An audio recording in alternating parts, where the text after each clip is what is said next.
All right, welcome back to the deep dive. As always, we appreciate you carving out some time to join us. We all know how precious that time is, so we jump right into it, right?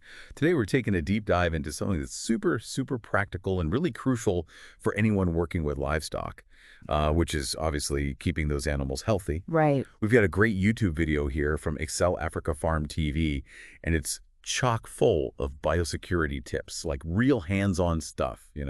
So our mission today is to kind of distill the essence of this video. We want to give you those actionable insights, those key takeaways, so you can walk away with a solid grasp on how to really prevent disease in your livestock. Yeah, I think it's a great video. It gives lots of practical advice, and I'm sure we can boil it down to the essentials for our listeners today. So yeah, we'll focus on those core principles and then, really unpack why they're so important, why they're so critical for the health and productivity of your animals. So right off the bat, the video jumps into the two main ways that diseases can sneak into your livestock operation. And the first one they talk about is what they call vertical transmission. What is that all about? So vertical transmission is basically when diseases are passed down from parent animals to their offspring. It can even start right from the source, the hatcheries. It's kind of like inheriting a weakness. Certain pathogens, they can be present right from the very start. So it kind of highlights how important it is to source your starter animals from a healthy place. That's like a foundational issue, right? Exactly. Then they talk about the second way diseases can spread, which is called horizontal transmission. And I mean, this is where, how you manage your farm on a day-to-day basis really comes into play. Right. Yeah, absolutely. Horizontal transmission is all about how diseases spread between animals on your farm that aren't directly related. And this is where biosecurity comes in as your first line of defense. If you have poor sanitation or you bring in animals that are already infected, or even just the way people and equipment move around on your farm, all of those things can create these little pathways for diseases to hop from one animal to another. Yeah, which brings us to the heart of the video, really, the whole concept of biosecurity. So if someone's hearing this term for the first time, like, what is it in a nutshell? What does it mean to practice good biosecurity? So biosecurity is all about putting a set of practices in place to protect your livestock from, all these harmful diseases that are out there. Like we said before, it's about building those defenses. And the video makes a really important point here. Investing in prevention is way more cost effective than trying to deal with a full-blown outbreak. It's like that old saying, an ounce of prevention is worth a pound of cure. 100%. Okay, so let's get into some of the specific, the actual tactics the video recommends. And the first one is restricting visitors. I mean, it seems like a simple thing, right? But what's the real risk that limiting access to your farm helps you avoid? Well, think about it this way. Every single person who steps onto your farm could, without even knowing it, bring in pathogens. Their shoes might have picked up something from another farm, or maybe there's a virus clinging to their clothes from a livestock market. Who knows? By limiting visitors, you're basically cutting down on the number of those potential carriers, those vectors that are coming onto your property. That makes a lot of sense. The next tip is about supplier hygiene. And the video specifically mentions day-old chick suppliers wearing gloves. Why is that such a crucial detail? It's all about protecting those chicks, really. Their immune systems are still developing, so they're incredibly vulnerable to infections, especially in those early stages. If a supplier is handling different batches of chicks without gloves, they could easily spread a pathogen from one batch to another. Even if the first batch seems healthy, they could still be carriers. So wearing gloves is a really simple way to prevent those early stage infections from taking hold. It's amazing how a small thing like that can make such a huge difference. The video also warns against borrowing farm equipment. What's the danger there? Well, even if a piece of equipment looks clean, it could still have microscopic organisms on it that can cause diseases. So if you borrow something that was recently used on another farm that was having some kind of health issue, those pathogens could hitch a ride and end up infecting your healthy animals. It's kind of a hidden way for diseases to spread, so it's best to just stick with your own tools whenever possible. Right, yeah. Another key point to make is about separating different animal species. Why is it important to not, say, keep your chickens and goats in the same space? Well, if you think about all those microbes out there, different species have evolved alongside their own unique sets of pathogens. So, a disease that might just be a mild annoyance for your cattle could actually be fatal to your poultry or vice versa. By keeping them separate, You're basically reducing the risk of those cross-species infections and preventing one species from becoming a carrier of something that could really harm another species. That's a good point. They also talk about not mixing birds from different hatcheries. Why is that important? I mean, they're all the same species, right? Right, but even within the same species, there can be uh, these subtle differences in the kinds of diseases that are prevalent.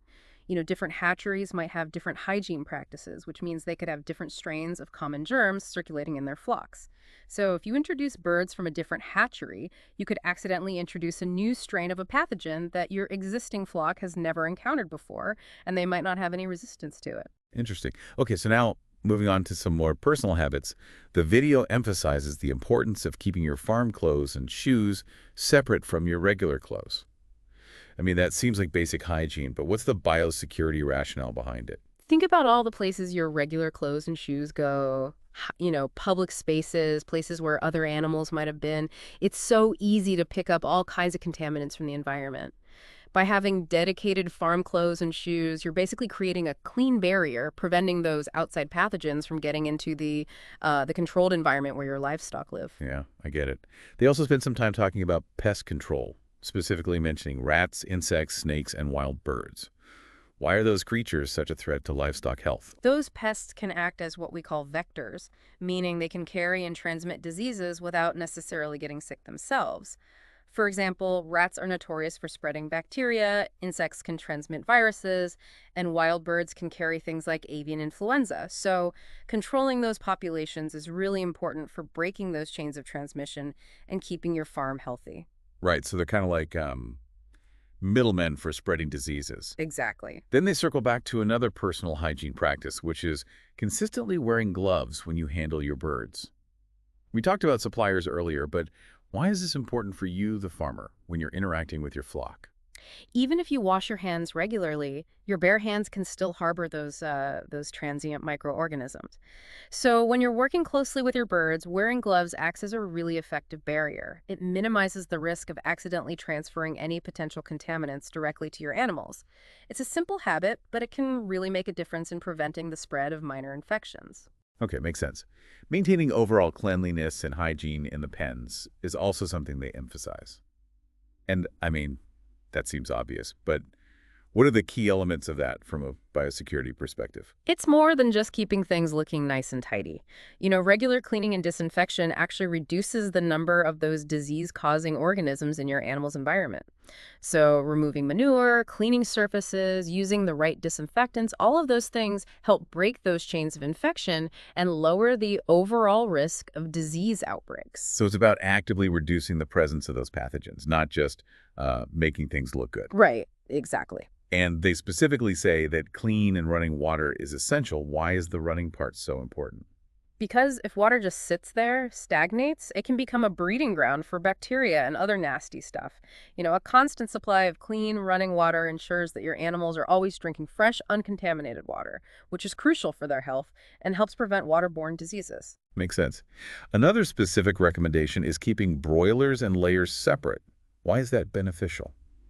Well, broilers, which are raised for meat, and layers, which are raised for eggs, they have different needs. Different life stages, different nutritional requirements, and importantly, different susceptibilities to certain diseases. Keeping them separate allows you to tailor your management practices to each group and reduces the chances of diseases spreading between them. Okay, yeah. They also suggest putting up a cardboard sign at the entrance to the pens that says, "Prevention is better and cheaper than cure." Is that just a reminder, or is there more to it? It's a visual cue, for sure, but I think it also serves as a kind of a psychological nudge. Every time somebody enters that area, they see that sign and it reminds them to think preventatively and follow all those biosecurity measures that are in place. It's about creating a culture of prevention. I like that. And finally, they recommend having a foot bath with water and disinfectant at the entrance to the pens, and obviously emphasizing hand washing. Those seem like basic but important steps. Absolutely. The foot bath acts as a physical barrier, disinfecting footwear before anyone steps into the animal housing area. And hand washing, well, that's just essential for removing any potential contaminants from your hands before you interact with the animals. These are simple things, low-cost things, but they can have a huge impact on preventing the introduction and spread of disease. So we've covered a lot of ground here, gone through all this great practical advice from the Excel Africa Farm TV video. What would you say is the big takeaway, the core message for our listeners? I think the key message is this. If you want to be successful with livestock, you need to be proactive about biosecurity. It's not about fancy or expensive solutions. It's about consistently applying these common sense practices as part of your daily routine. And as the video itself so clearly states, it's not just good practice, it's good business. It really is cheaper to prevent these diseases than it is to deal with them once they've taken hold. Exactly. By prioritizing biosecurity, you're making an investment in the well-being of your animals, the productivity of your farm, and ultimately the sustainability of your livelihood. So as you think about all the things we've discussed today, all these strategies, I have a question for you, the listener.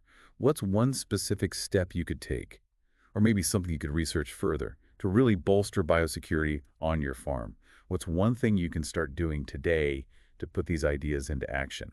That's something for you to ponder as we wrap up this deep dive. Thanks for joining us. Yeah, thanks for listening.